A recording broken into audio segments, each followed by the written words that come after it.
I am trying my absolute best to be scary. My hair is badly combed. I have these bags under my eyes. I waited until the end of the day so that the light could be perfectly dim, and I am terribly dressed. So, without further ado, let's get into this review. Look at that, I even rhymed. That is extremely scary. Hello beautiful bookworms, my name is Katarina and welcome to my channel, and today I'm going to be doing a review for an arc that I read that was gifted to me by the author, and I just want to say it right off the bat, my opinions are my own. I was not paid for this review, I was just kindly sent an e-arc for this, and I would also like you to know that yes, you should read this book if you're wondering, and it will come out in June 3rd. So, with that in mind, prepare to be amazed by this amazing author and this amazing book. So the book that I'm talking about, and I will be showing the picture of it, I will put it somewhere in the video because I don't have the physical copy yet, which I want to tell you right off the bat that I will get for myself because I think it's a great investment and I really enjoyed the story, is Montague's Carnival of Delights and Terror, and this is a novel by Jamie Stewart. So I have already reviewed one of Jamie Stewart's books. He is a horror author and he wrote one of the books that I've also reviewed, which is The House That Bleeds, and that book is part of the Price Manor series. If you want to check out my review on the first two of the Price Manor series, you can check it. I will leave you a link up above if I remember to do so, I hope. But Montague's Carnival of Delight and Terrors is a standalone novel as of yet, and I do believe it will stay so, at least for a bit.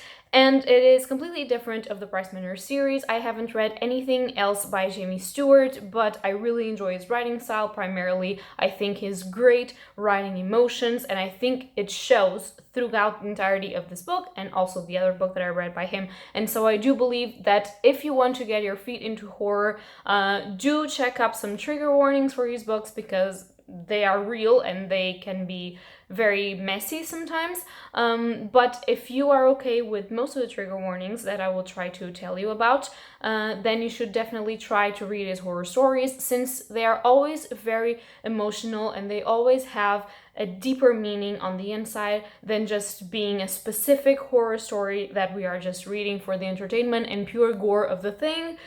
They are deeper and they have an exploration of themes that are usually really interesting.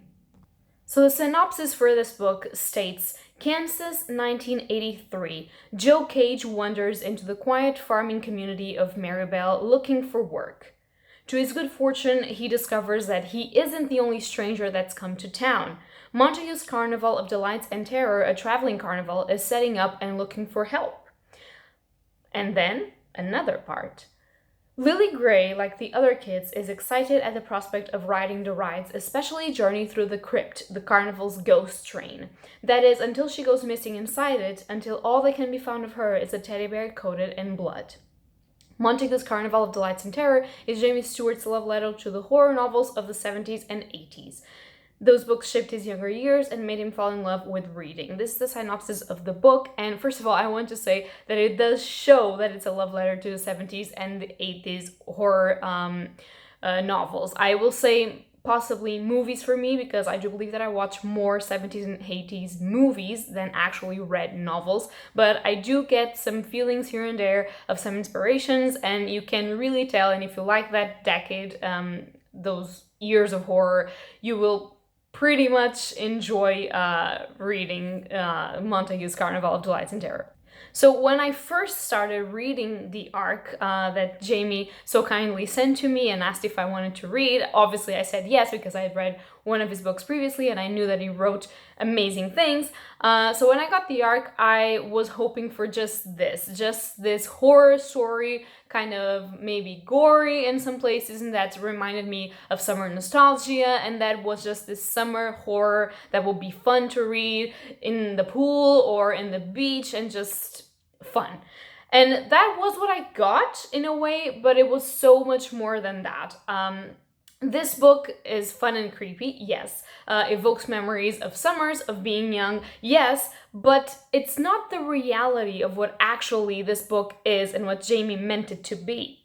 This book explores deeper themes, as with Jamie's writing. And in this specific book, I would say that it explores trauma and exactly what makes a monster monstrous. So, what is a monster in reality?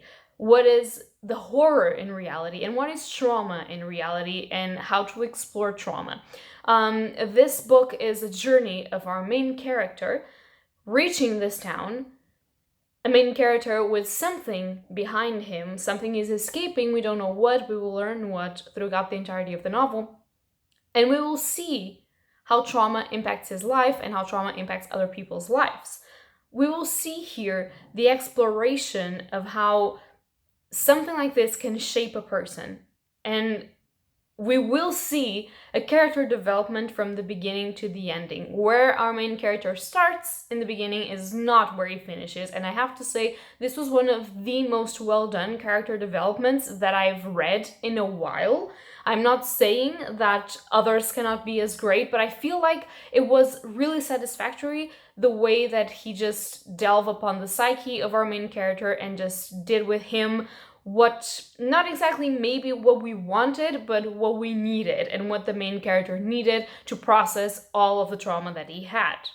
So as I'm just saying trauma, trauma, trauma, that is the main impact of this book. And of course, if you have personal trauma, you should maybe check out other trigger warnings that I will try and leave in the description if I can. If not, you are very much welcome to ask me the trigger warnings that I do believe are inserted in this book. I would say that if you have personal trauma in your life, you should be careful of how you approach this book, because Jamie Stewart's writing is incredibly emotional. You start from a point, you end in another, and even though you have the fun and the summer feel and the nostalgia of the 70s and the 80s, like horror movies that you just see to just have fun and not exactly find some deeper meaning in there, you do have very personal writing, you do have some very extremely personal topics, and some of those cannot be approached in a lighter way. They have to be approached in a darker way. And the writing itself is extremely, I've said emotional, but what I mean to say is that it evokes in you memories that you didn't know you had, or things that you didn't know you remember at that point. And a lot of the dialogue between the characters, the people in the carnival, the people in the town of Marybelle, and our main character and others, evokes of the problem with strangers, like racism and xenophobia, and why we don't do well with people that we don't know, and how we mostly attack people that we don't know, even when they are not to blame for stuff, and even when they are.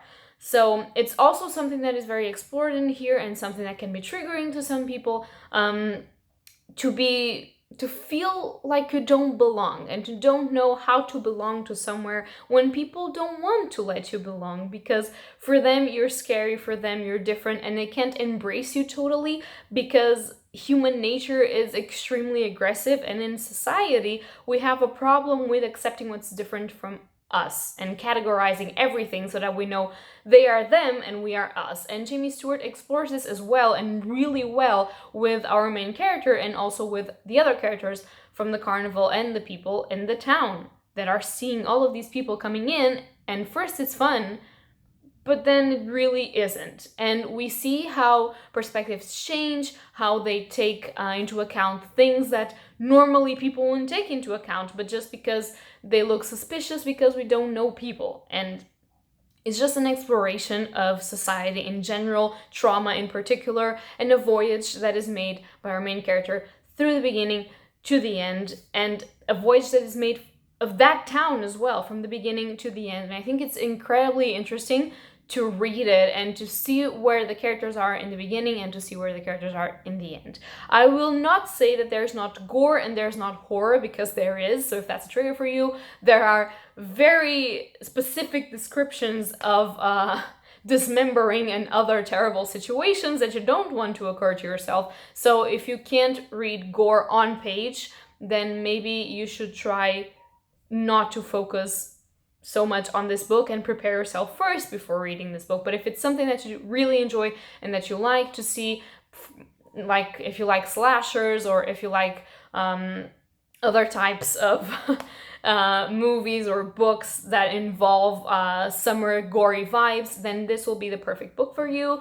I do recommend reading it in like a beach or by the pool, or just feeling the summer heat while you read it, because I do feel like Jamie Stewart, I read this in the middle of the winter and I felt warm. I felt that, obsessive, like warm, sweaty feeling that you feel in these inner towns when there's warmth there. And I felt that I wanted to go in a merry-go-round, that I wanted to go to a carnival. And I felt that I missed stuff that I didn't even do. And his description of all of the attractions in the carnival and the way that they worked and the way that the people worked with them, it was just incredible. And if you want to read a really well-written book that is scary, that is creepy, but that also has a lot of human emotion, then you should definitely pick up this book. So as you can see, I really enjoyed the book. Of course, as I told you in the beginning, my thoughts are my own, but I'm really thankful to Jamie for actually asking me if I wanted to read his book before it came out. And I do like to remind you that this will come out on the 3rd of June. So you have a lot of time to pre-order it. You can already do so on Amazon. I will try to remember to leave the link down below, so please go search for it if this interests you. I think you can pre-order the ebook. I'm not sure you can pre-order the paperback, but please check it. I will try to check it as well and tell you in the description.